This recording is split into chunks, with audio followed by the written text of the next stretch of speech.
funeral is about to begin, sir.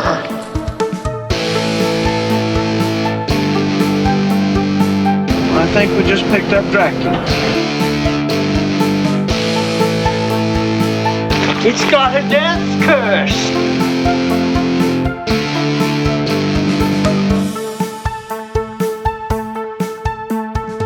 Are they slow-moving, Chief? Yeah, they're dead. They're all messed up.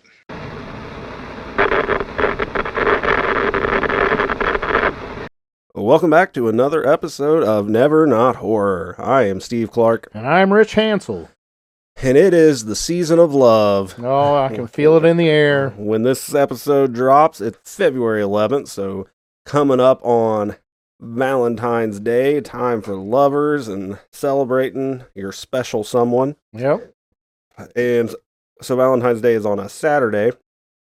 Since we release on Wednesdays, we figured we would just sandwich with some Valentine's season horror. So this is going to be episode number 21, and it was Richie's choice. So Rich, what movie of love are we going to walk through today? We're going to talk about 2025's Hard Eyes. Oh, officially the newest movie that we have deep dived. Yeah, absolutely. So far. So yeah, this Hard Eyes came out and hit theaters in like January of 25. So early in the year last year, but so yeah, we're going to do Hard Eyes. So if you are new to the show, we do our deep dive plot walkthroughs in 4 sections. We will talk first about our history with the movie. Sometimes that's not nearly as much, like a case where a 2025 movie does not have the same history as a 1970s movie does. But yeah, we'll talk about that. And then we will get into some fun fact, cast and crew, behind the scenes kind of info. And at that point, we will switch into a full plot walkthrough with spoilers. So if you have not seen the movie, you're going to want to take a time out, go watch the movie, and then come back and see what we had to say about it. And then at the end, we will give our official Never Not Horror Howls rating and review. So, Rich, is your choice. So what is your history with Hard Eyes? I saw Hard Eyes with my daughter. It was maybe not even days after its streaming release. We did not see it in a theater, but it take a month or two to go to streaming? Because it went to Netflix pretty quick. Yeah, and I wanted to see it. I saw the trailer, and it spoke to me, and I wanted to see it. So when it came to Netflix, we watched it, and that's about it. And so it's been about a year since the first time I've seen it. All right. Well, I had not yet seen this movie, so I had no history. I had heard good things from a lot of reliable sources. Both of my daughters went to the theater. They went together and saw it, and they both liked it. Other podcasts that I listened to reviewed it and were pretty high on it. So I figured, and just I love the look from the trailer, just the mask with the lit up hard eyes. It looks good. It looks really good. So it had been on my list. I wanted to watch it, and as we know, I've just been very negligent to watch new movies, especially last year. So yeah, I watched it for the first time a couple days ago. So I am pretty fresh, brand new with the movie, but I was glad that you picked it, and I was excited to watch it because it had been on my watch list for a year. Yeah. So yeah, I was ready to do it. So, like I said in the little intro there, not much to talk about with history on a brand new movie, so we're just going to go ahead and shift on over to the behind the scenes info. So here we go.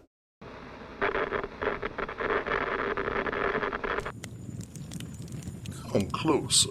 Let's take a look behind the curtain.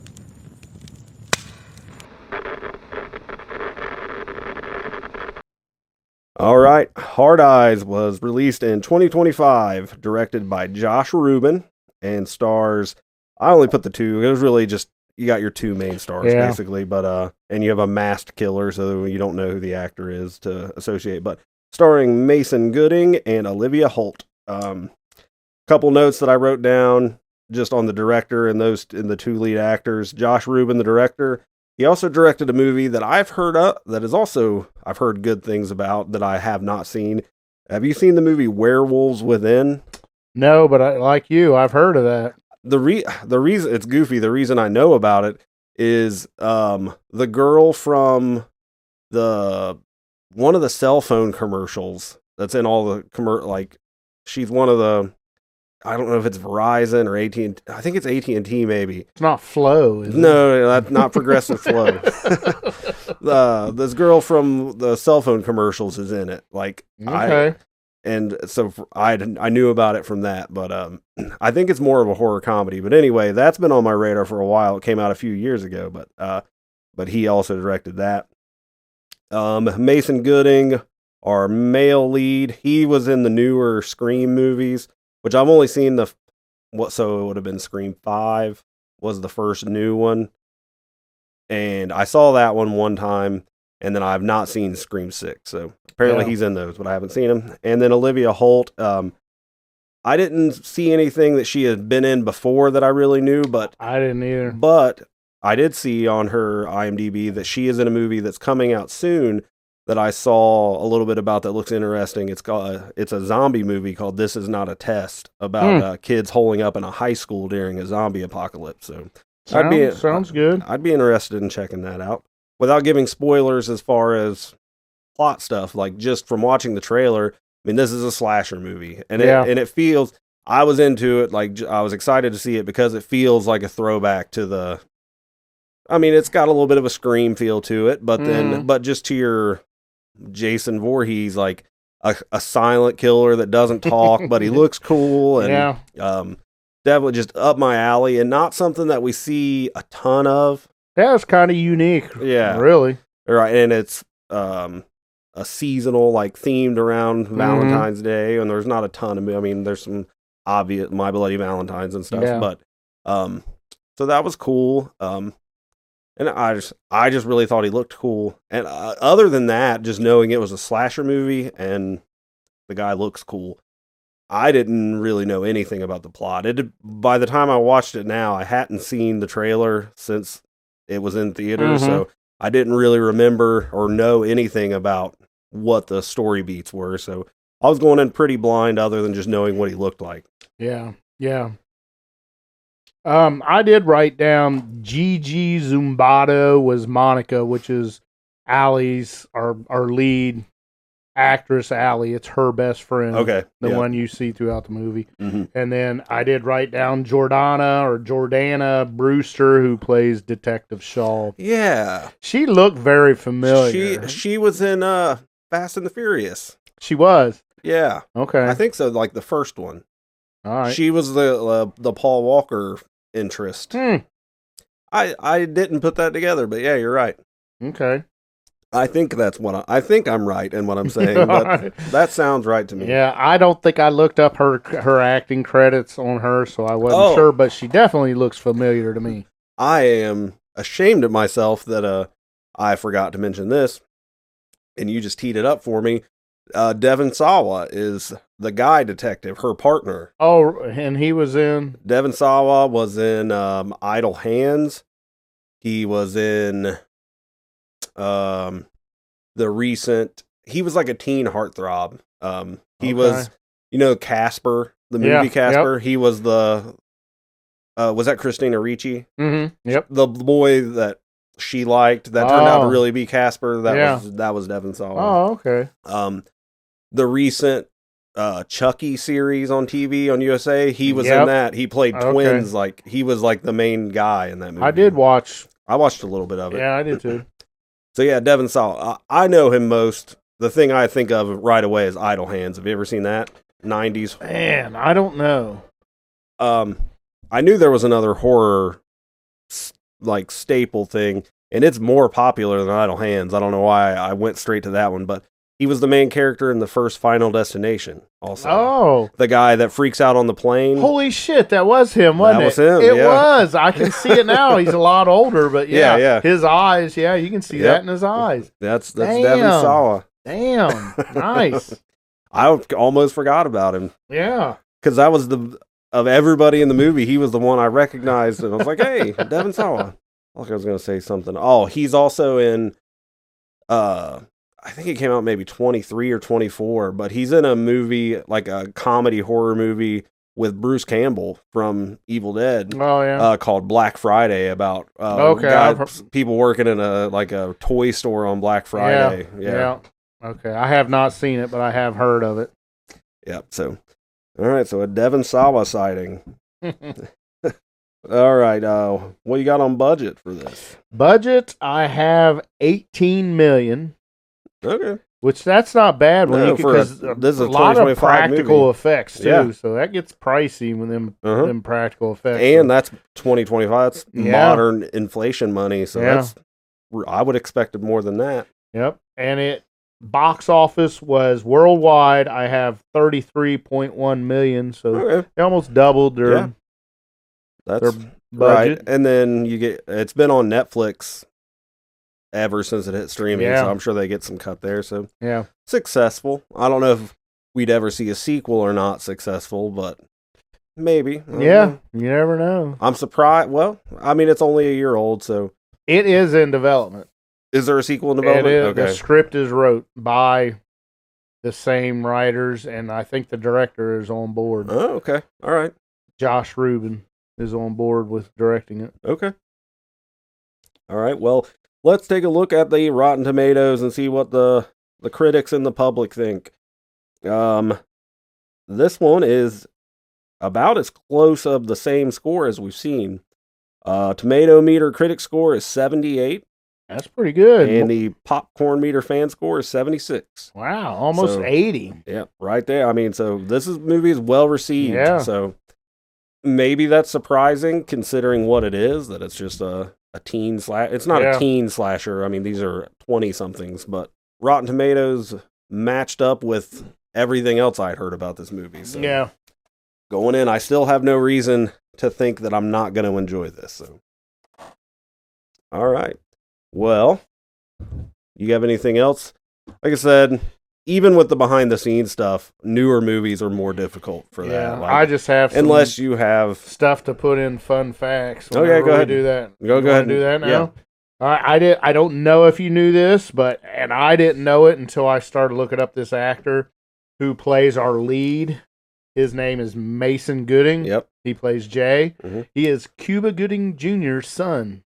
And once you think about it, you can see it. I did not know that, like him. But I can absolutely see it. Yeah, he looks a lot like him. No shit. And I think he does a really good job. And our screenwriter was Christopher Landon, who is... Oh, yeah. I think he worked on the Paranormal Activity films. I think he did. I think he's worked on a lot of big names. I think he might have been involved with like Happy Death Day. Yep.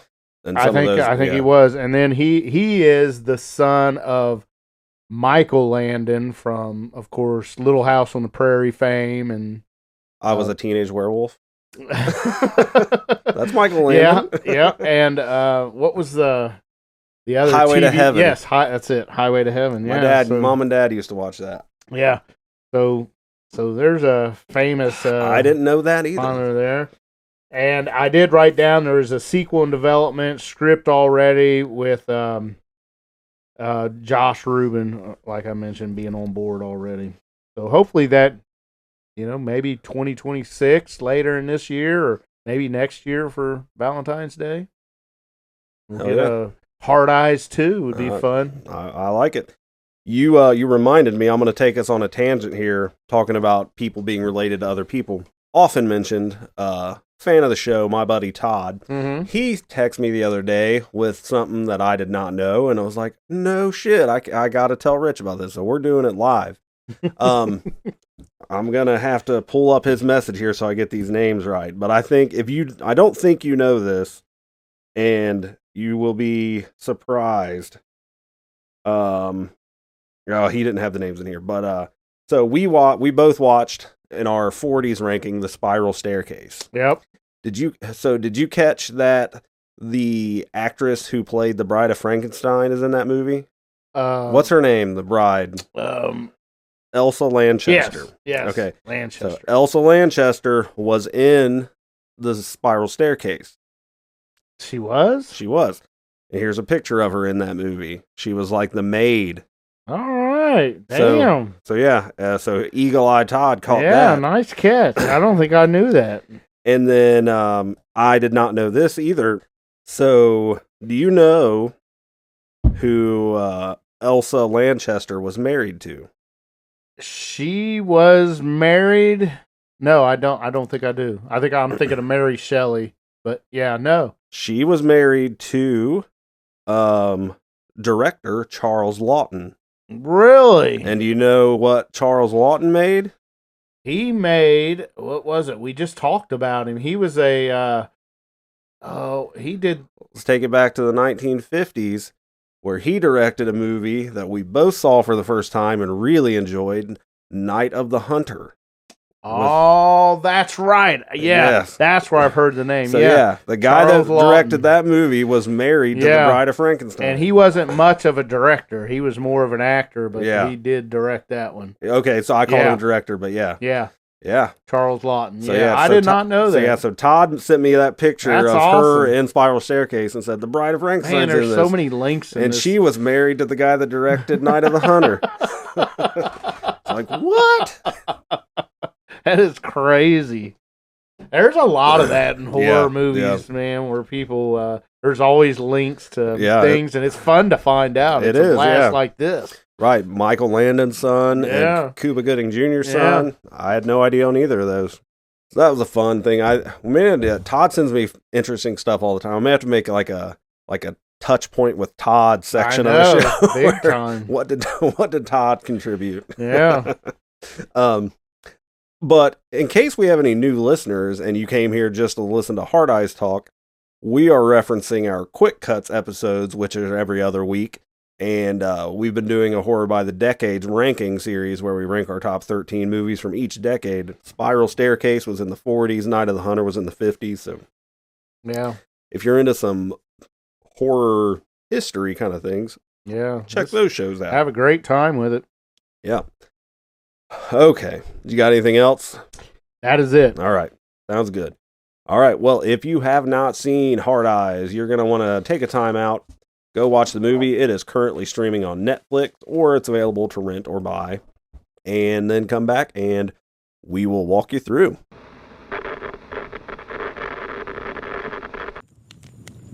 Last chance to turn back.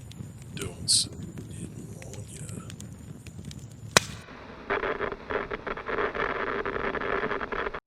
All right. Here we go. Rich, take us through Hard Eyes. All right. Heart Eyes opens with the song, I believe it's called Amazed by It is Lone Star. Lone Star. Yeah. And it pulls you right in, actually. It gave me a chuckle right out of the gate. I mean, what else could you use for a Valentine's Day slasher but Amazed? But we have a man. He is proposing marriage in a vineyard, and the woman seems to be a bit of a bridezilla. Like she is a handful. As the young man is actually saying his little spiel he's putting on, she's like lipping it back, so you can tell She's that mouthing she it. wrote it for him to say. And there is a photographer hiding in the in the weeds or in the vineyard, catching this all on video, for keepsake. So as he is asking her, he pulls out a strawberry and gives it to her. She takes a bite out of it, and of course the ring is in there, and she's automatically pissed off because she said, no, I didn't want it in my food. And well, they continue, and he gets on his knee and he asks her to marry him, and she says yes, and immediately a cell phone goes off. Ruins the vibe. Right. Well, it is our photographer that's hiding in the vineyards, and he says he didn't get the shot. Do it again. Which, I mean, this whole scene right here, I guess it's called a cold opening. Yeah. Is the industry term. It's maybe. funny because the whole time through all of that, Amazed by Lone Star is playing, but then when the phone rings, Amazed cuts off, and I don't even know what the song really is. Don't either. But I know it's the song that in Magic Mike that Channing Tatum is it strips really? to. Yeah. So he says, all right, damn it, we'll do it. And he redoes it. Well, as the photographer is getting behind his camera, we get a machete Hmm. pop through the camera lens and into our photographer's head. Yeah. Well, we cut back to the two, and of course he's redoing it, not knowing that the photographer is now a victim. They get through, and everything goes without any problems. So she immediately, the bride, gets on the phone and wants to call the photographer, make sure he got it. And of course he doesn't answer because he is dead. So as she's on the phone call, it goes straight to voicemail. Yep. Is what happens. And as she's talking to him, her soon-to-be husband or fiance gets a arrow right in the forehead, upper forehead. Down he goes. So now we've got 2 dead people already, and we are about 30 seconds into this Right, film. yeah. So our bride-to-be is on the run. She's running from our killer. We still haven't got a good look at him, but she runs into the vineyard. She does trip and fall, of course, and our killer puts a crossbow arrow into her ankle. Mm-hmm. So that she gets up, limps on, and goes into a building where in this building is, I guess, the place where they make the wine. Right, where they smash the grapes. Yeah. And And dumb her, when she gets in first she gets in the building and there is a security guard there. And the security guard said, "Hey, you shouldn't be here." And she said, "There's somebody after me. He's trying to kill me." And as he turns to look, our killer walks into that building and pulls out a throwing knife and puts that right into our the security guard. So he falls over dead. So we have 3 dead people now. Yep. And then she jumps into, for whatever reason, the machine, I guess it is, that smashes the grapes, juices the grapes, whatever you want to call it. Right. And it's like a hydraulic press, I'm sure. It's like a big cylinder. Yeah. And she jumps in there, and our killer is walking through the building, and he finally realizes where she's at. And there's a little window in there where if you're making wine, you can watch the grapes get crushed. So Yeah.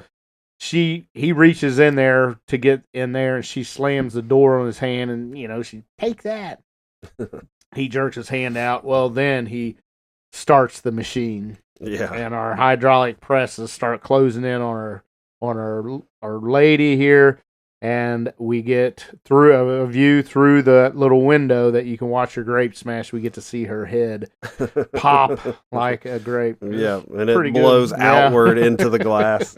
Yeah, pretty good stuff right there. Yeah. So 4 dead people already. 4 dead people right out of the chute on this cold opening. And at this time, we kind of get a good look at our killer. Yeah. We see him in that awesome ass costume. It's almost like a stitched mask. It goes all the way over his head. Yeah. But the eye holes are cut out in heart shapes. It's not a shitty looking mask. No. Like it's got some sort of real plastic or something hearts in the eyes. Yeah, it looks really good, and he's kind of got all dressed in black and wearing like a trench coat kind of. Yeah, crossbow gun. Yeah, this dude is out to kill, man. He is really out to kill. And he also does have a smile on his face too. It's the stitched in smile. Right. There is a mouth. And that's our cold opening. Yep. And we finally get our credits, and we get hard eyes on the screen. And as the credits are going, we get TV news clips from a serial killer that has crossed the United States in years past. Yeah. For years, he started in Boston, I think went to Philadelphia. Yeah. On Valentine's Day, he shows up and kills certain people. So it is a thing people know. And then the question is, what city is he going to land in next on this Valentine's Day? Well, it just so happens, and this is kind of ironic too, in my opinion, because our film and where our actors or our characters live is Seattle, and they just happen to win the Super Bowl. Fuckers. Steve is a 49ers fan, so he does not like Seattle Seahawks. Like the Seahawks. So we have 2 things here. We got Valentine's Day, and we got the Seahawks winning the Super Bowl. So yes, we are in Seattle. That is where our movie takes place. And during these TV news clips that we're seeing, they are nicknaming him the HEK, the Heart Eyes Killer.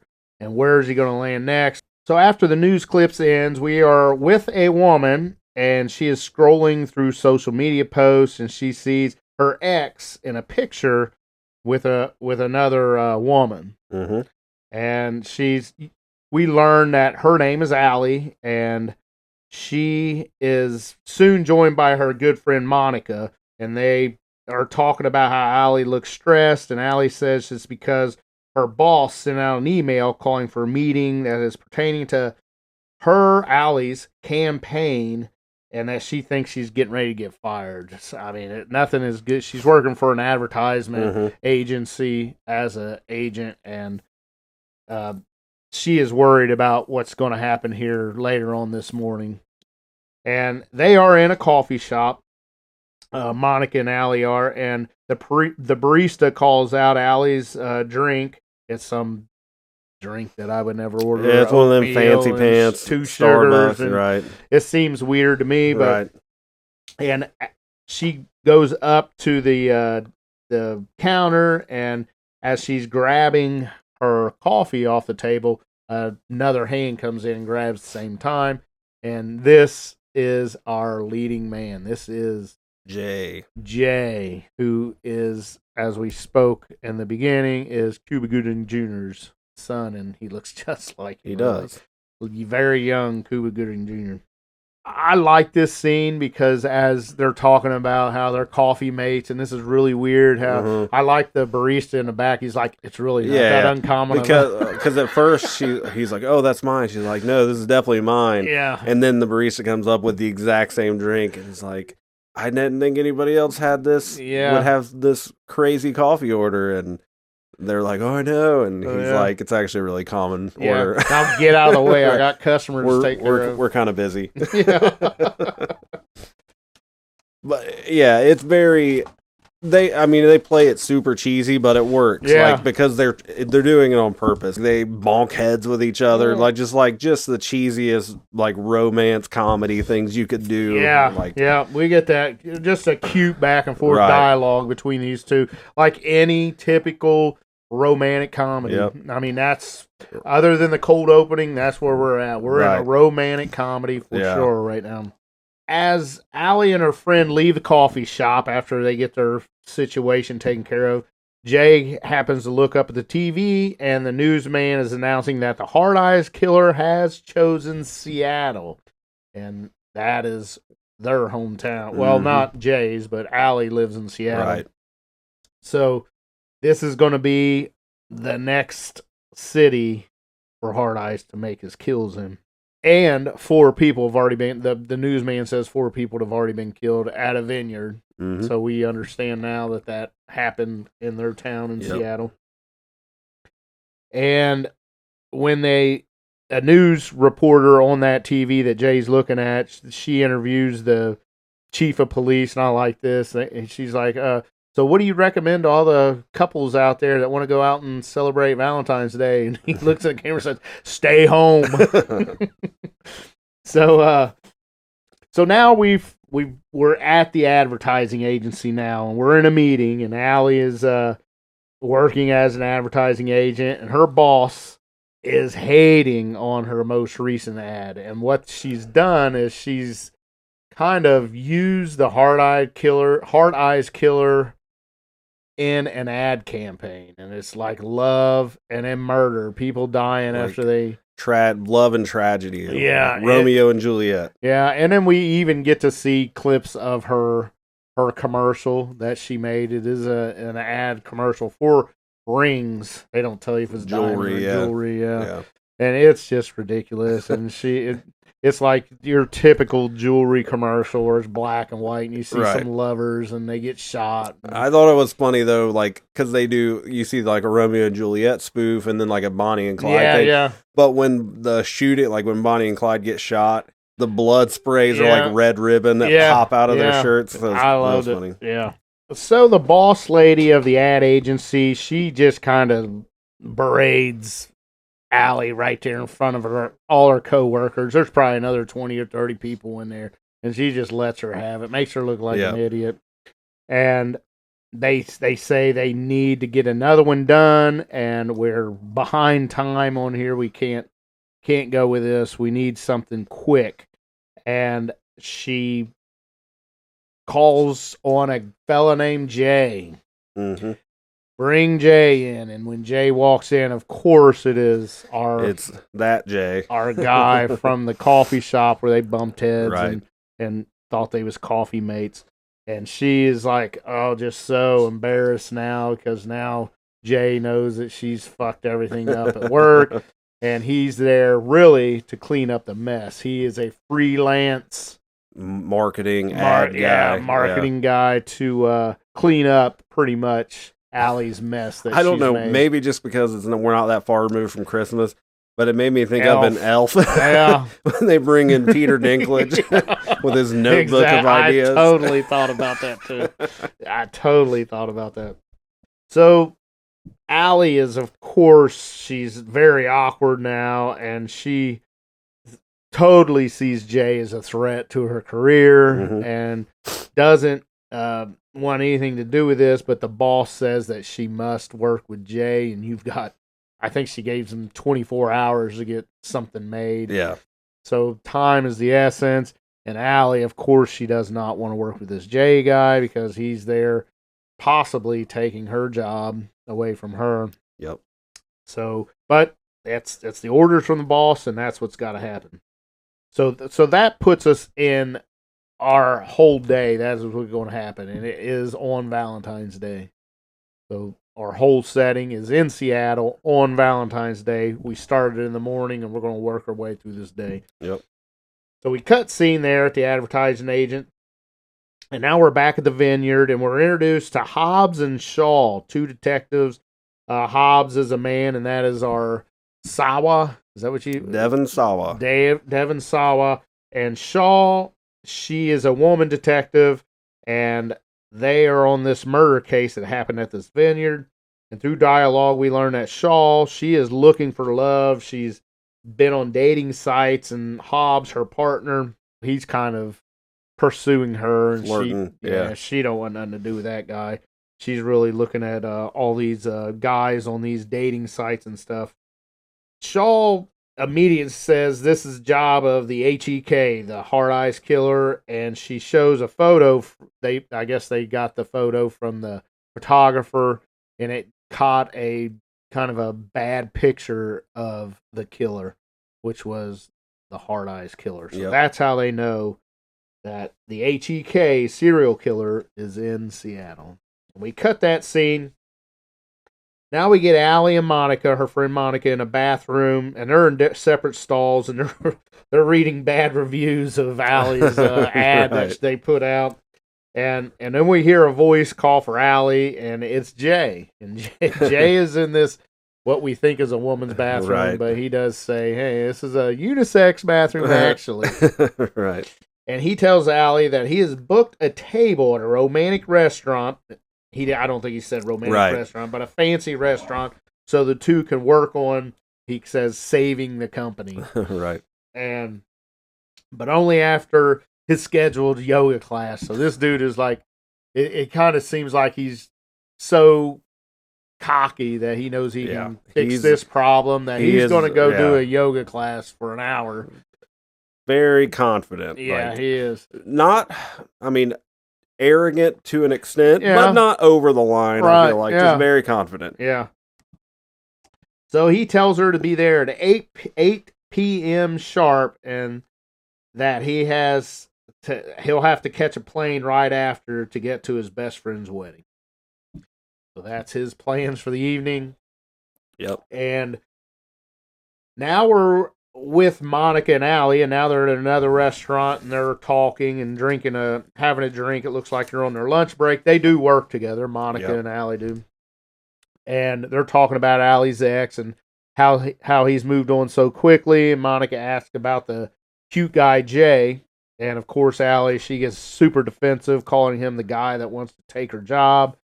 Monica gets on Jay's social media while they're sitting there, and she starts pulling up pictures of Jay, and she sees one without his shirt. Yeah. I like this. I do. I had never heard this before. I have not either. I cracked up when But she she said holds it, the picture of Jay without his shirt on, says, "My basement just flooded."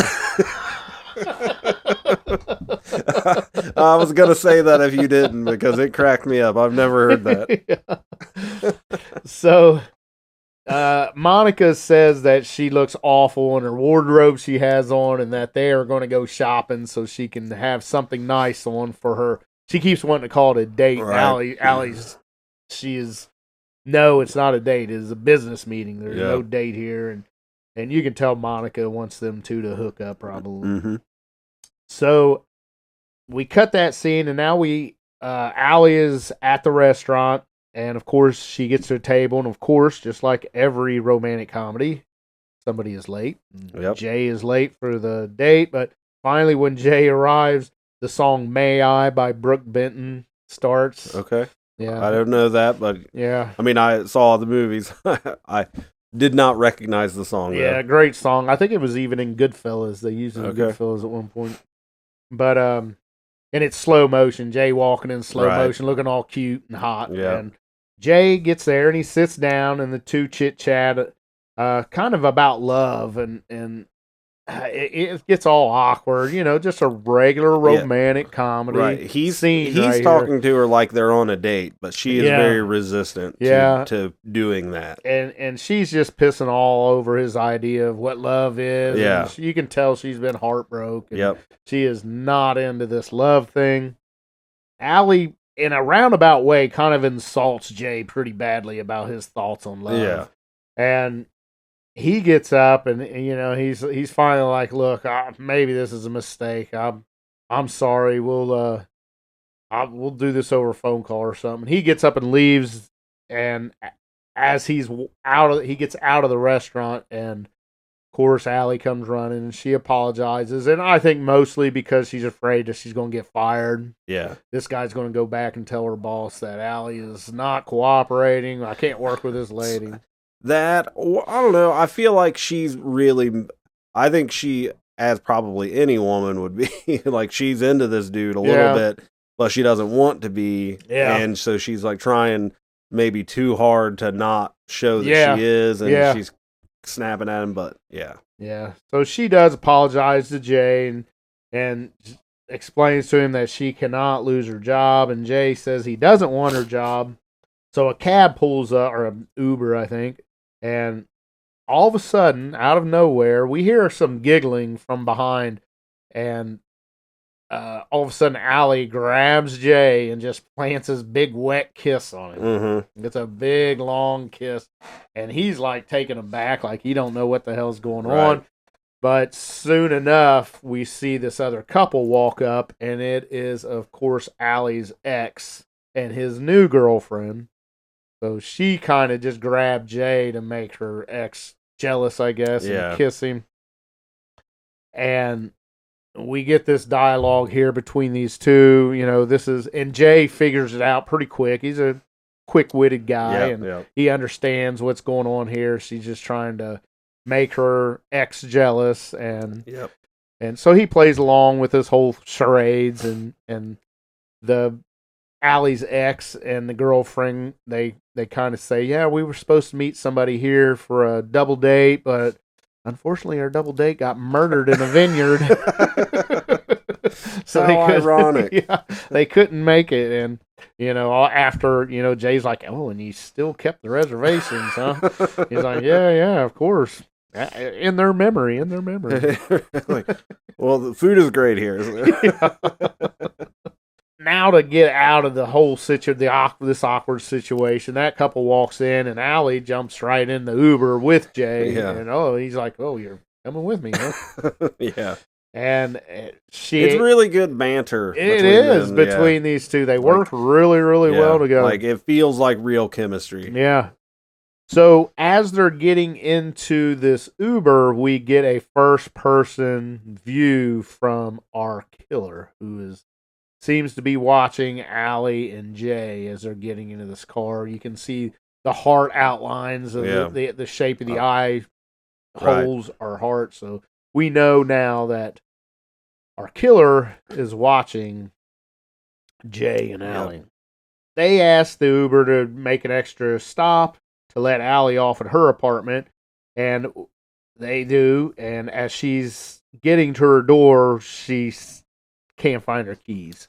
And Jay notices this and says, "Hold on a minute, she's locked herself out." Yeah. So he wants to go up and save her. He said, "Just keep the clock running, I'll be right back." So he goes up to her and says, "What's the matter?" She says, "I can't find my keys." And she says, "I think I'll just have to break a window to get in." And Jay says, "Oh, don't be silly, I'll break it." And he kind of grabs a rag, wraps it around his hand, and hits it. And he goes, "See, that was easy." And then he goes, "But that's not." And he's gushing blood out of his knuckle. He got cut from the window. Yeah. So now Allie's like, "Oh my gosh." And she goes, "I feel so bad. Come in and I'll patch you up." And her apartment is a wreck. There's no place to sit. Yeah. She does patch him up a little bit at the sink, and then he's looking for a place to sit. Can't find her couch. Yeah, is full of she shit. tells him to sit on the couch, but there's Yeah. clothes all over it. So Yeah, so he just goes and sits on her bed Yeah. in her bedroom. Right. And more like just rom-com stuff. Yeah, like, absolutely. oh, he's in her bedroom. Yeah. So Allie walks in and she into the bedroom and finishes patching him up. She actually stitches him, I think, right? Yeah. Yeah, because she mentions that she went to that, or he said, "Did you go to med school or something?" And she's like, "I dropped out of med school." Yep, she dropped out of med school because she couldn't take the sight of blood. Yeah. Actually, so that's how she got into the advertising. And he's like, "Oh, you should have stayed with her. You're pretty good at this. Seems like you're over it," because she's stitching up his hand just right. As they're sitting on the bed, Allie notices, like, over his shoulder, she sees her dildo sitting on her bedside table. And she's like, "Oh, my God." I can just imagine what's going through her mind. Very obvious. Yeah, big pink Fluorescent dildo. Pink. Yeah. And so she jumps up immediately and grabs the dildo off the table. So Jay doesn't see this because she is totally embarrassed and kind of hides it behind her back. Right. And she kind of slides over to her closet door, and she's going to stow it in the closet while they're talking. You know? Yeah. And when she opens the closet door, we have our hard eyes killer in her closet, and she throws the dildo and hits him right in the face. She screams and just launches his pink dildo. Yeah, and then slams the closet door. Of course, the hard eyes killer. He busts open the door. And we get an awesome fight scene here. So, I mean, this is coming off the rails here. And if it sounds like, hopefully you've all watched the movie. Yeah. But But it is so good. Yeah. I hope that this is definitely one you don't want spoiled before you watch it. Yeah. But this whole scene right here is so good. There's this big fight. Jay tackles the hard eyes killer, and there's a struggle. And then Allie grabs a lamp and busts while the killer has Jay down, she puts that lamp into the hard eyes killer, the back of his head. Mm-hmm. And he falls off of Jay, and he's able to escape the room. And they lock the killer in her apartment using his. That was kind of funny too, because as he's holding the doorknob, she comes over and starts taking his belt off. And he's like, "What the hell are you doing?" Yeah. And she takes the belt off and like ties one end to the knob and the other to a radiator or something. Yeah. So they lock him in there, and they kind of relax for a minute because they got him locked in. And all of a sudden, a knife comes through the door, and they look at each other. "Oh shit!" Right. And they take off running. So they leave Allie's apartment. And, of course, our Uber driver's still sitting there. He told him to stay on the clock. And he's the hard eye killer. I think he shot his crossbow, and it hit the Uber driver, killed him. Like while they're running up to the car. Yeah, he shoots at them, and then it misses them. It kills our Uber driver. They're running on foot, and the killer catches up with them, and he does get Jay. And as Jay he hits his head, and he's knocked out. Yeah. And he's kind of going out slowly, and as he's looking at the killer, and we get the look of the killer's mask again. Yeah. And this gives Allie a chance to run, which you would think she might try to help, but she does. She looks down at what's going on, and he's straddling on top of Jay, and he's probably going to get ready to kill him, but she takes off running. He hears her run, and the killer looks and leaves Jay alone and runs after Allie. Yep. Yeah. So Jay does not get killed at this point. So she runs to kind of looks like a carnival or a little, and there is a merry-go-round or a carousel. Yep. The one with the horses that go up and down on it, and she jumps onto that to hide. Mm-hmm. Then, of course, Hard Eyes Killer. Somehow he knows how to start this up like he did know how to start the Grape Smasher up, too. Right. So he starts that thing up. It starts going around, and we get a little tense scene, and he gets to Allie. She has to jump out, and he gets her, and they fall to the ground, and Allie does get away from him and starts running away. And now the killer is chasing her, and she falls, and the killer gets on top of her, and he's about ready to put the machete into Allie, and the police pull up. Mm-hmm. There, you can hear the sirens pull up, and two cruiser, I think, maybe just one cruiser. Two cops jump out, and she looks over at the cops, and when she looks back, the killer is gone. Yep. And so the cops come, and one of the officers stays with Allie, and the other one says, I'm going to go get the killer. And he runs in, and we get through the radio of the officer still with Allie saying, we got him, we got the Hard Eyes Killer. Right. Stand down, everybody, all other officers stand down, we got him. And Allie doesn't understand what the hell's going on. I guess they think they caught the killer. Right. There's the one cop that I think that stays with her. He's all jacked up. He runs off and he's like, Seattle PD, let's fucking go. Yeah. They're all proud of themselves because they think they caught the Hard Eyes Killer.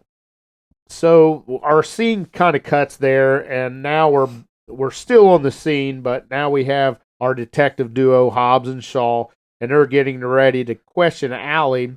No, you missed the part because she sees him in the back of the cruiser, and they tell her, that they found him, that he's their suspect. They think he's the Hard Eye Killer. Yeah. And they found him with the mask. Mask and the crossbow. Yeah. Right. So they think Jay is the killer. So obviously they didn't get the real killer. Right. Because she knows that he's not. Yeah. Our real killer must have went in and planted the mask and the crossbow on Jay. Right.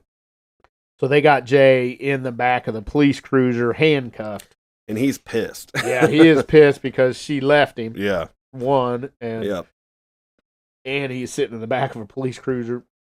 And we get a little back and forth kind of there between them two through the window of the police cruiser. Right.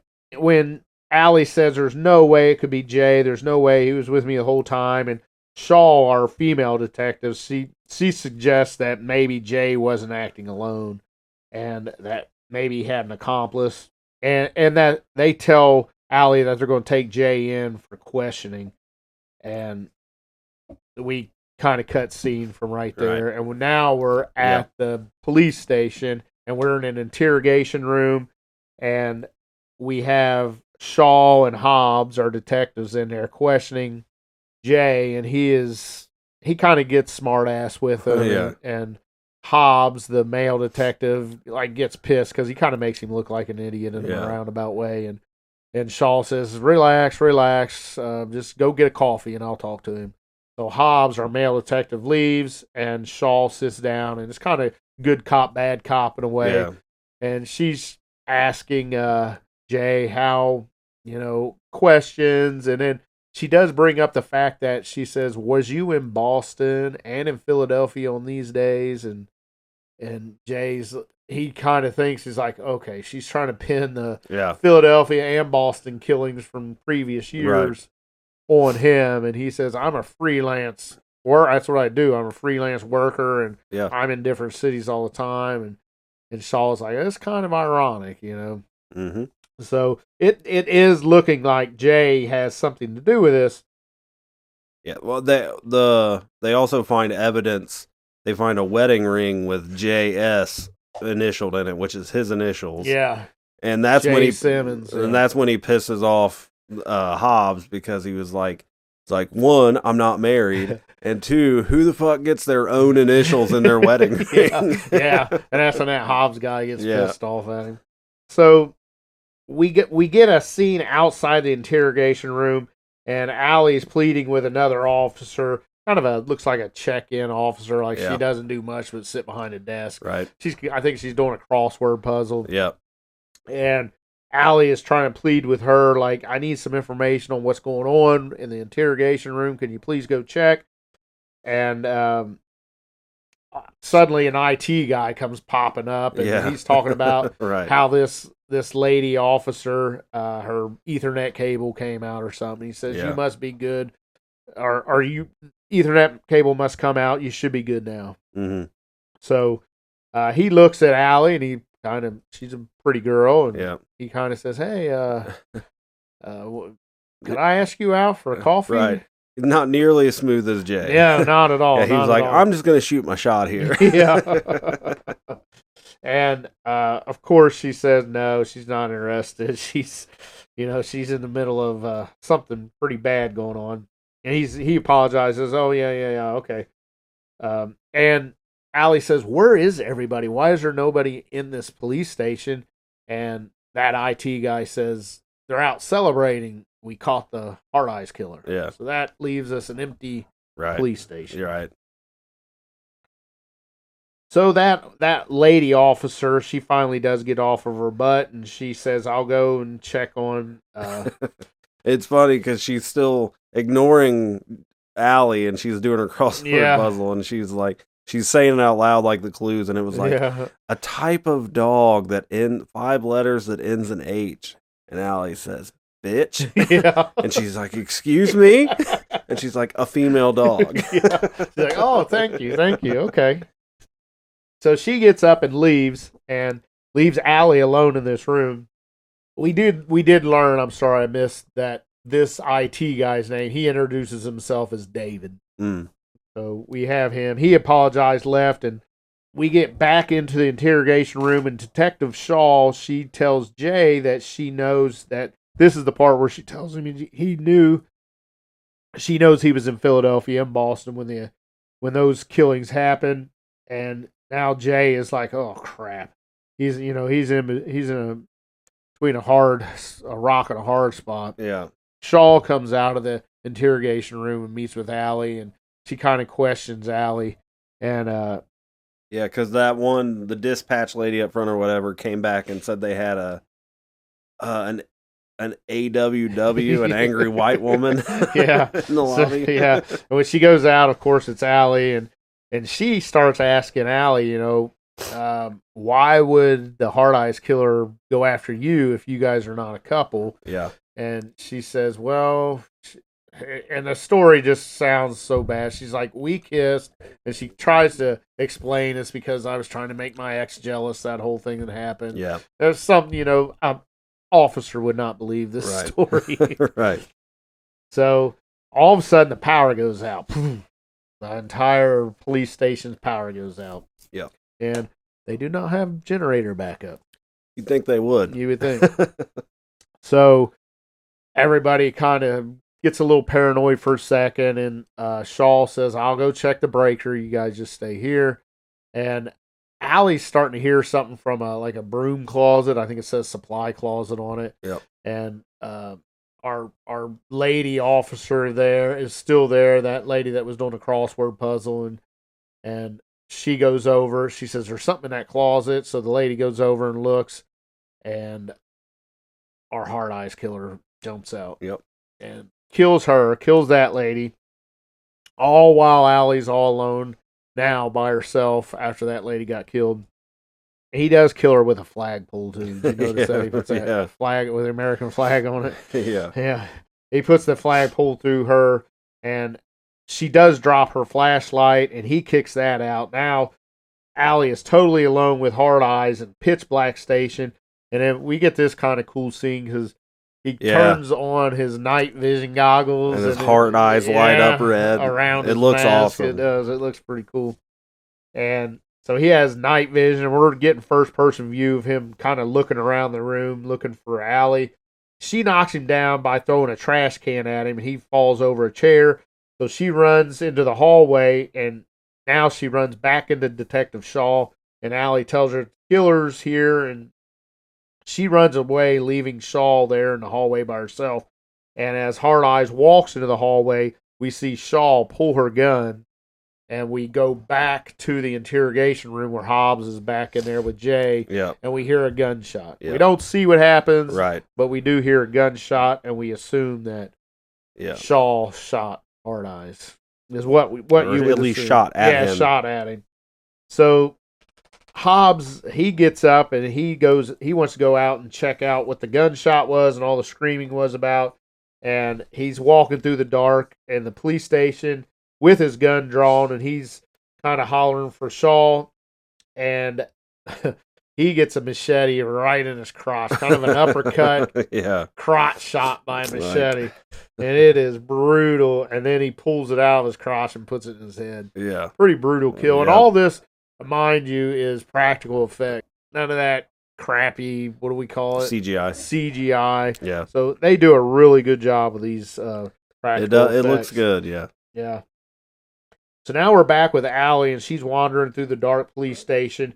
As she comes to the room, kind of like where there's a two-way mirror, and she's not in the interrogation room. She's on the other side of the mirror, yeah. Jay, and she grabs a radio and calls in where you can talk to the person. It's like an intercom. Yeah, yeah. And she calls for Jay, and he's like, "Oh my god, Allie, help me, find the key," because he is chained to the table in this interrogation room. He says Hobbs has the key.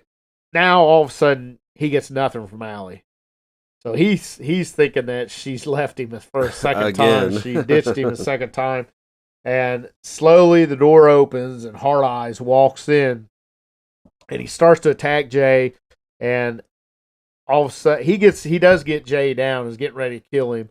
And we see the two-way mirror start cracking, and then the mirror falls all the way out, and it's Allie on the other side, and she has a gun, and she is shooting at Hard Eyes, but not hitting him.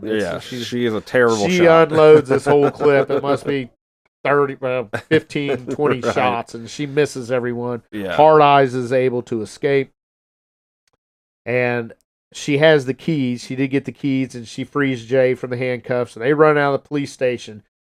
And Allie tries to flag down a truck, and she jumped right in the road, and she's getting ready to get run over by this truck, and Jay tackles her and pushes her to the side, saves her life, and lands on top of her. Right. So we get very rom-com again. Yeah, very rom-com in this situation. Right. Of course, they're looking in each other's eyes, and Jay's on top of her, and it looks like maybe we might get a kiss.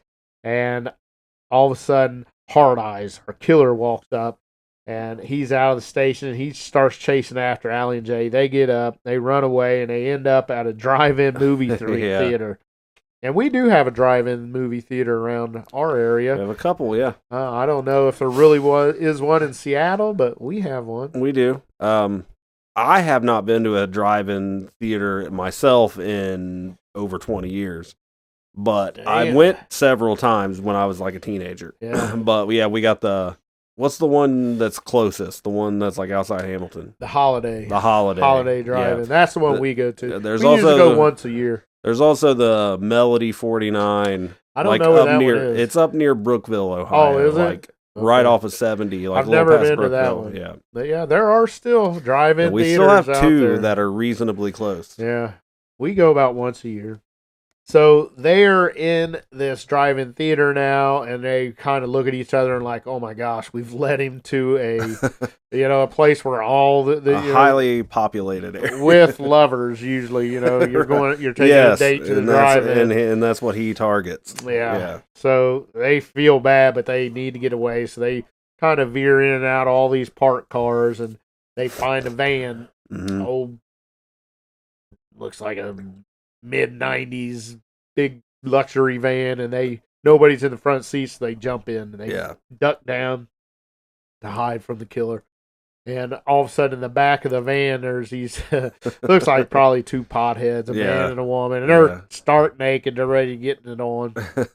And Allie tells them, get down. The Hard Eyes killer is on the loose. He's looking for us. And they're like, oh, man, that is groovy, man. It's making me horny. Yeah. So we get a pretty long dialogue right here. Right. They duck down and start Right. doing their thing, the couple in the back. And then we get this dialogue between Allie and Jay. And Yeah. we learn more about their situation. And meanwhile, Hard Eyes is walking around the drive-in. Like, they even see him walk in front of the van that they're in, and he's like stops in front of it. Then he just keeps on walking. So he's looking around the drive-in. Yeah, for he him. is definitely on the lookout for them. So we kind of get where we're seeing that Allie is starting to have feelings for Jay. Yep. They're starting to be attracted to one another, where before it was just a work thing. So our couple in the back, they start getting loud and they're having lots of sex and being noisy. It's ramping up. And they're telling him, shut up. He's out here. Too late.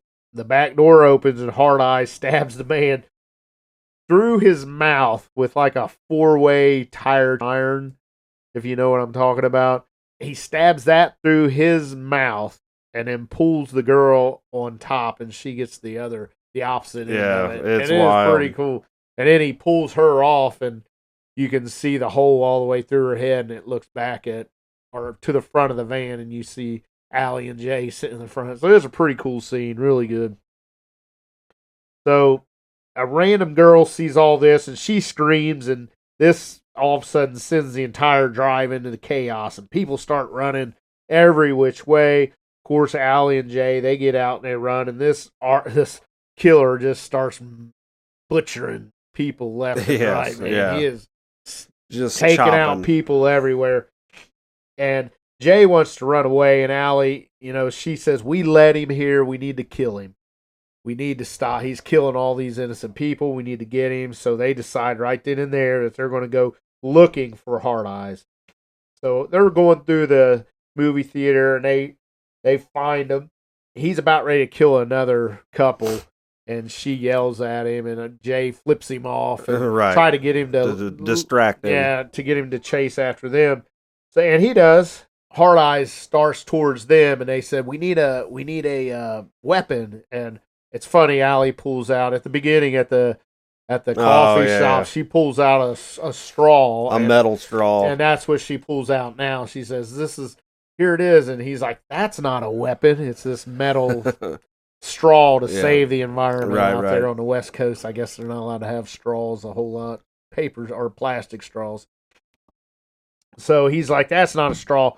And he looks down, and right there is our couple that was having sex in the back of the van with a tire iron through his head. And he says, "We need that, and we'll pull it out." So he reaches down. It makes that nasty noise, and you get really good up close with all this practical effects. And he pulls that tire iron out. And, well, they kind of pull it out together.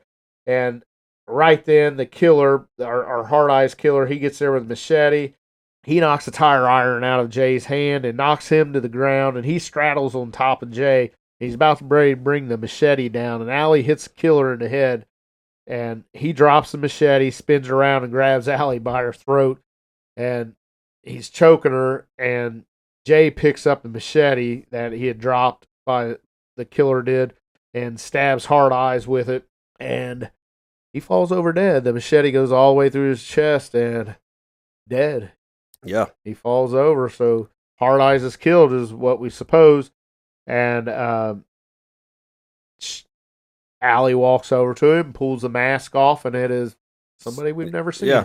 Yeah. Not anyone we recognize from the movie. Yeah. Jay says, "Who in the hell is that?" And she says, "I have no idea." So we cut scene.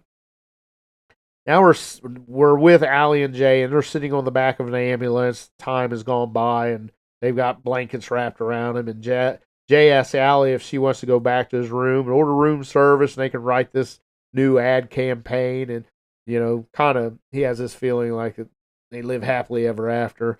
And, of course, Allie, being this heartbroken lady, she kind of tells him she can't. So about that time, Detective Shaw walks up, and she offers Jay a ride, and Jay, he's kind of bummed that Allie didn't accept his offer to come back to his room. So he accepts the ride from Detective Right. Shaw. And you didn't really mention it, but when she was interrogating him, you could tell she was like, he was having his effect on her too. Yeah. Like she was feeling like a little flirty too. Yeah, she was love struck during that interrogation. So she's, and we know she was looking for somebody to spend her time with because she was on all those dating sites. Shaw was. As he's leaving, Allie kind of waves and says, "Have fun," and he looks back at her and says, "She's not my type." But he gets into the police cruiser and they drive off. Now we're back at Allie's apartment. She's by herself and she's thinking about Jay, and we're getting some flashbacks of the night that they've had so far, and kind of smiling and laughing. And she's like realizing that she really likes Jay. And yeah, so about that time, her friend Monica calls her, and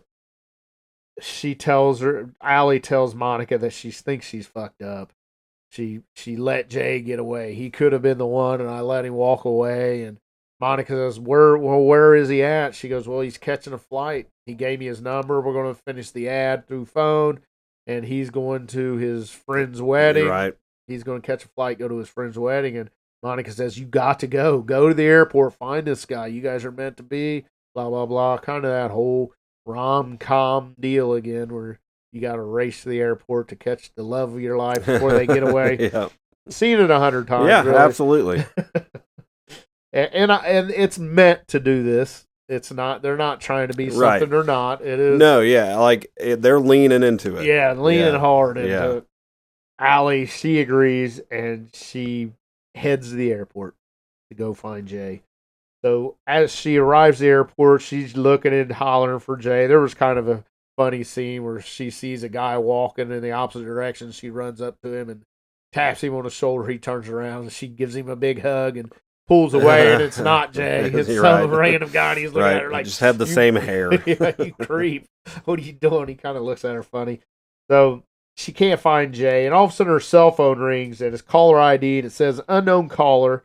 Allie, of course, she answers it. There's a voice. It's kind of a weird robotic voice or something, like somebody's trying to hide their real voice. And like Scream. Yeah, exactly. It says, and the guy says, roses are red, violets are black. Guess who's with me? And they're never coming back. And in the background, all of a sudden, you hear Jay yelling for Allie.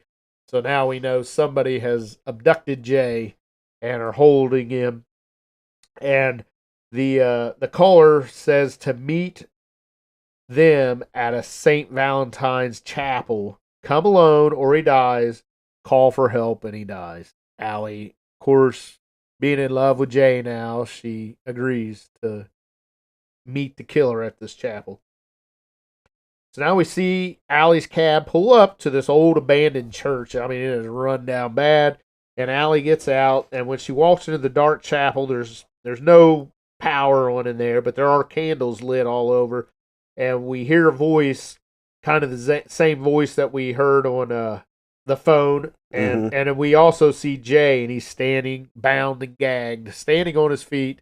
And Hard Eyes, who we did see die, we thought he died. Yep. Well, all of a sudden, he steps out from behind Jay.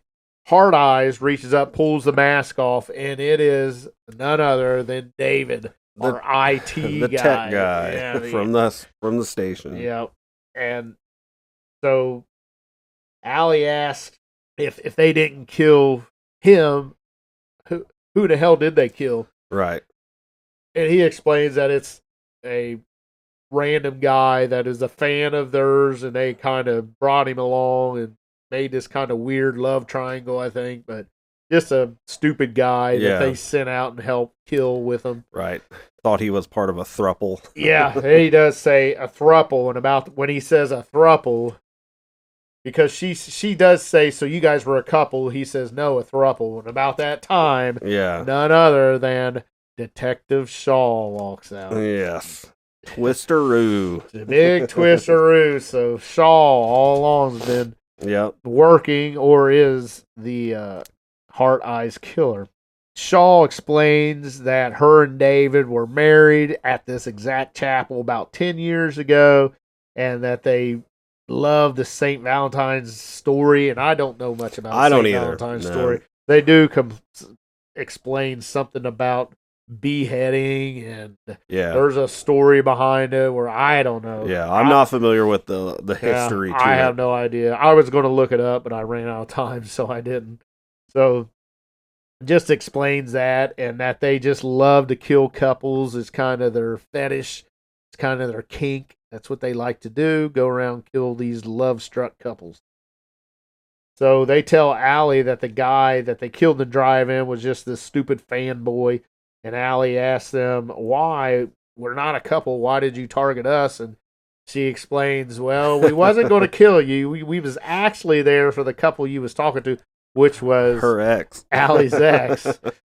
And she says, but we saw you have that kiss, that fake kiss that Allie planted on Jay to confuse her ex-boyfriend. Shaw and this IT guy Right. saw that and said, oh, there's our next victim. Right. Yeah, they're too hard to resist. Yeah, and that's why they decided to go after Jay and Allie.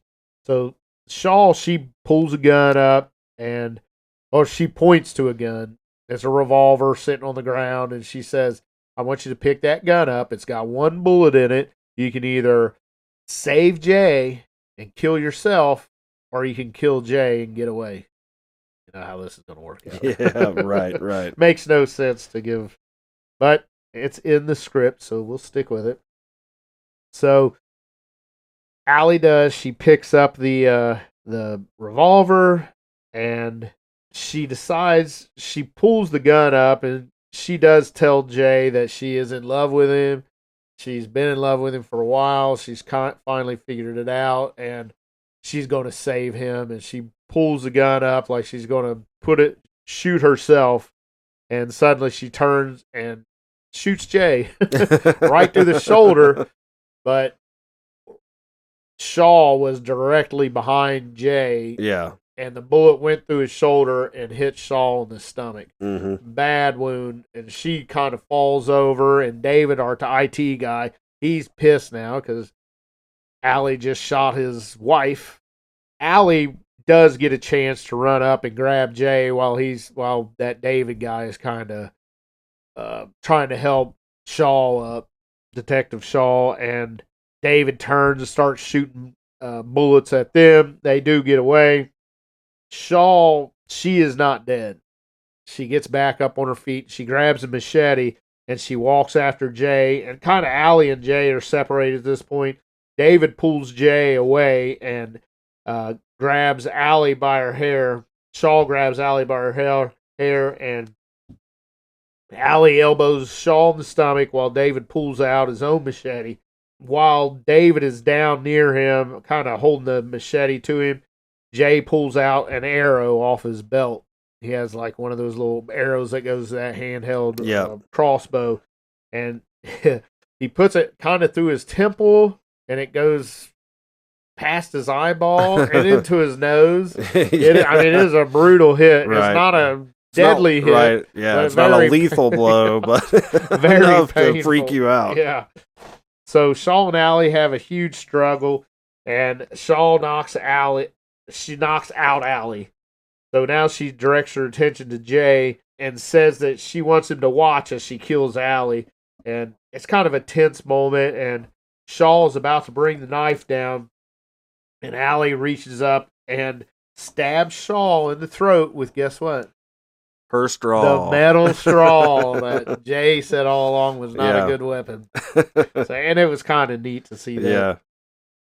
And as she does that, she yells out, "Love hurts, bitch."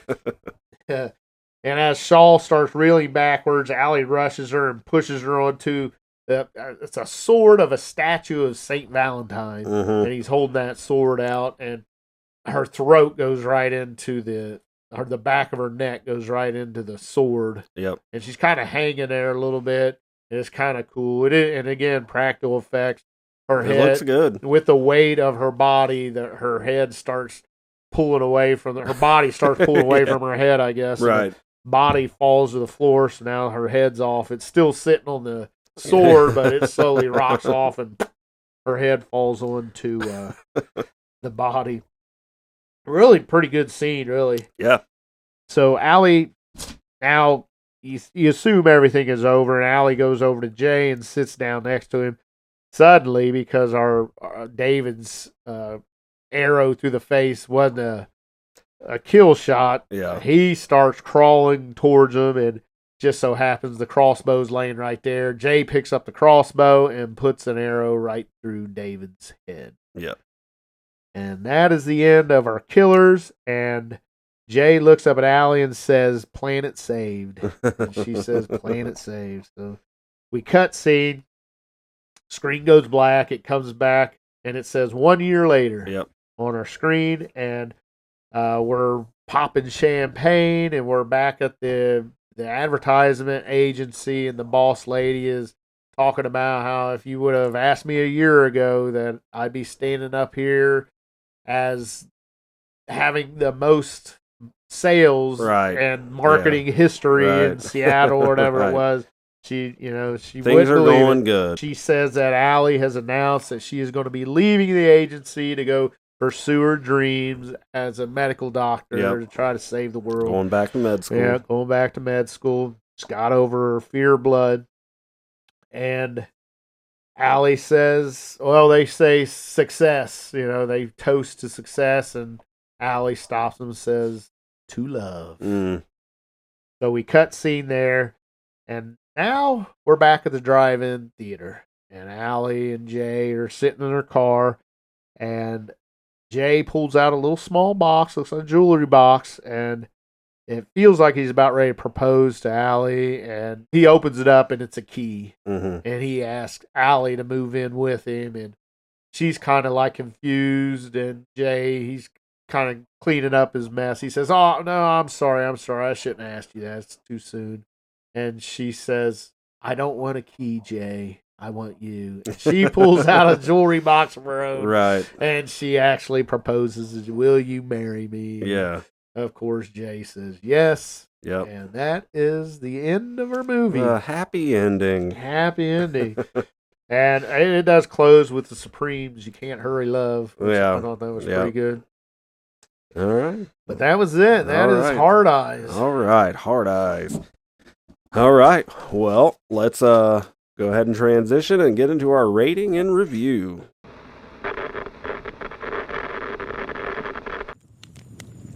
Now that we've seen what there is to see, how many never not horror howls will be given?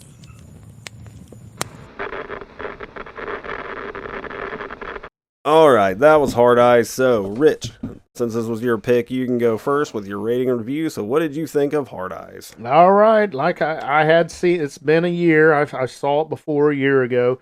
And watching this again, I was really excited for you to see it, Yeah. for one, because you had never seen it. Right. So watching this as kind of taking notes with it, and I really enjoyed it again. And I did watch it a couple more times, to get my walkthrough plot etched out. And I really enjoy it. I really do. I mean, I would not think that I would like this if you told me the plot, that it was like a romantic comedy / horror / slasher film. But man, everything just seemed to work. I was totally entertained. It is. I'm not going to say it's not going to break any or win any awards or anything like that. But it is 100% fun. It is a fun movie to watch. I'm not sure if the whole family can watch it because of the gore. There is a lot of gore gory for little kids, but if you want have your wife watch a kind of a slasher horror movie with you, this is a good pick. Yeah. Even if your wife doesn't like horror movies, I think she might like this one because it is those two work. I mean, they are cute together. After that, they do. Like I could buy them as a real couple. Yeah, Allie and Jay are main. I mean, they do a fabulous job. The rest of the cast does good. There's, nothing to complain about, and I absolutely love the practical effects. That's a breath of fresh air, really. as far as how many howls I'm going to give it, it might seem like it's low, but it's not really not low. I'm going to give it a 3 out of 5 howls. Better than average. Okay. Better than average. I did enjoy it, and I could totally see myself watching this every Valentine's Day when, if I have nothing else to watch. And I'm super excited for a sequel, and I hope that gets off the ground and it does come out, because I like this one so much I may go see the sequel in a theater. Yeah. All right. 3 out of 5 howls. 3 out of 5. All right. Well, like you said, and like I said earlier, I had never seen this. I was excited to watch it. And yeah, it's a blast. It's funny. Like, it's the gore. It had more gore than I expected. Yeah. I mean, they really go for it. But it's just fun. It's a fun movie, and it made me laugh a lot, like several times. I mean, beyond just the banter and just like the little jokes here and there, and like hitting him with the dildo in the closet was just it's funny. Yeah, like, it's really, it put me in mind of I actually mentioned it earlier, but Happy Death Day. Like I kind of felt the same way about that movie. Like it's not anything landmark. It's not like something we've never seen, but it's just done very, very well. And it is a bit unique. Sure, I mean, right. So it is a bit. I'm not gonna. Groundbreaking is a little overboard, but man, to go romantic comedy to a pure 100% slasher. Yeah, it is. It's both of those. Yeah, it definitely is. Genres. And it works for both. Like it's like just a really well done balance between the two. And I mean, characters were great, the effects were great, it's funny, gory, like I mean, it was just a good time. Like it was just a throwback to like the kind of stuff you'd watch, like just throw on a horror movie and have a good time. Like it was that kind of movie. So yeah, I really enjoyed it. It definitely lived up to the hype from the other reviews and stuff that I had seen for it. So I was very pleased with it. I'm glad. Yeah, I'm very pleased. And as far as Never Not Horror Howls go, man, so I had a rating in mind. I had a rating that I put on Letterboxd when I watched it. Yep. And then your rating is actually making me question my rating, which you're not supposed to do that. I shouldn't be influenced like that, but I mean, I came in here ready to drop, like, you know what? I'm going to stick to my guns. Like, my ratings are just how I feel about a movie and how, like I said before, like how likely am I going to rewatch a movie? And I'm going to come in, I'm going to 3.5. Nice. 3.5 hours. I like it. I came in here ready to say 4. Did you really? Yeah. Oh. And then you came 3, and I was like, wait a fucking minute here. I can't come in swinging a 4 when it was your idea and you gave it a 3. I thought about it. I really did think about 3.5. I'll give it a 3.5. Like, and not that I could see this eventually moving to a 3.5. You know, if the sequel goes out, I mean, because I gave Halloween a 3.5. Yeah. And is this as good as Halloween? No. I don't know. Maybe, but it doesn't have the longevity right. yet. It doesn't have that legacy to it. Let's see how long it lasts. And you're fair. It's very hard to compare movies like that. Yeah, I mean, it's brand new. It doesn't quite have a cult following yet. And I'm sure there is a cult following, but let's let it get traction. And I'm telling you, with a sequel, and we look back on this in 10 years, it could jump to a 3.5 or 4. You know, we can say this is where it all began, the Hard Eyes franchise. Right. Yeah, you're right. And doing that comparison of the 3.5 to Halloween puts in perspective, giving it a 3 to where you say that and then like, I just gave that the same rating I gave Halloween. Yeah. Like, well, that's a bold thing to say, but yeah.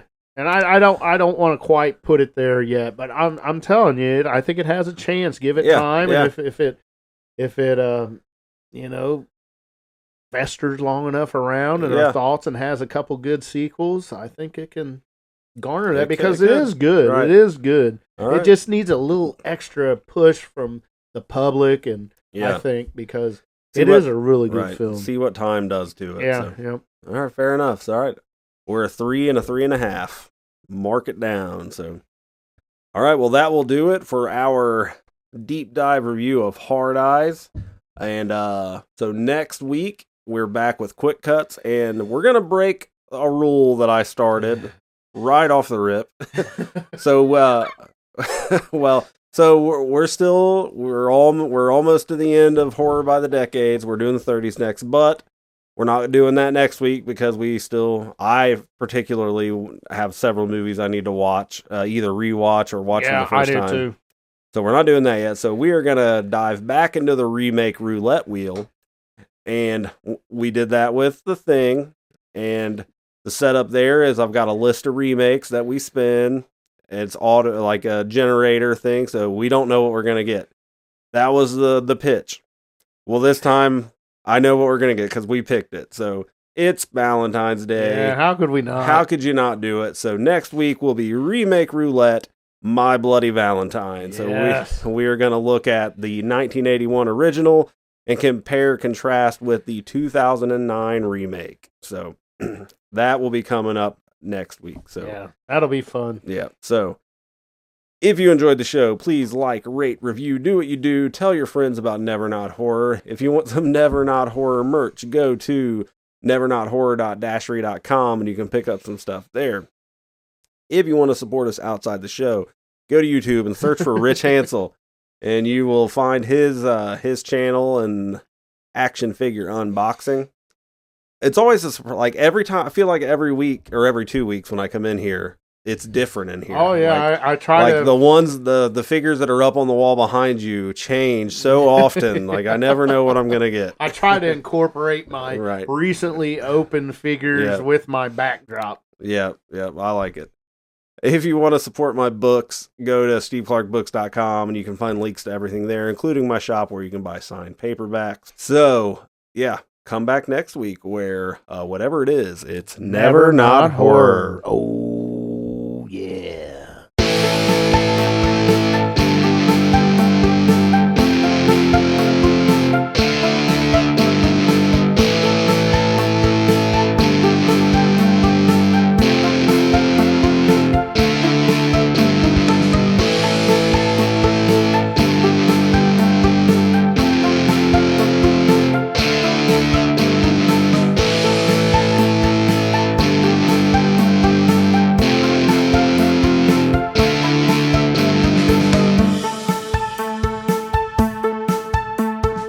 Are they slow moving, Chief? Yeah, they're dead. They're all messed up.